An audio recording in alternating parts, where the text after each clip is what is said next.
Welcome to Luca and Miguel. Enjoy the video. You begin by powering up and preparing devices. First, make sure the Crusher ANC has at least 20% charge so pairing stays stable.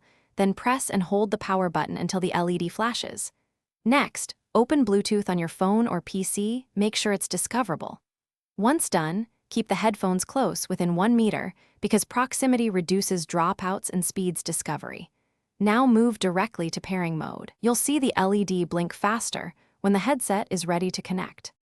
You put the Crusher ANC into pairing mode by holding the power or dedicated pairing button until the LED flashes quickly.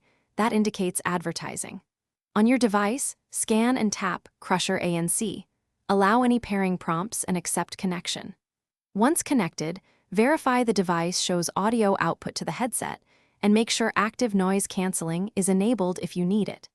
If your device lists multiple audio profiles, pick the A2 DP Media profile for best sound. Keep the headphones steady while the link completes. You finish by testing playback, voice calls, and the physical bass or ANC controls. This confirms the link and feature mapping.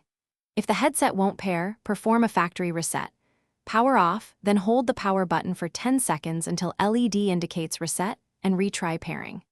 If problems persist, make sure your phone's Bluetooth list is cleared of old entries and use the Skullcandy app to update firmware.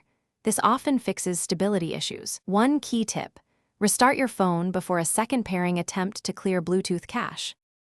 Thanks for watching and please subscribe. It's the best investment you'll ever make.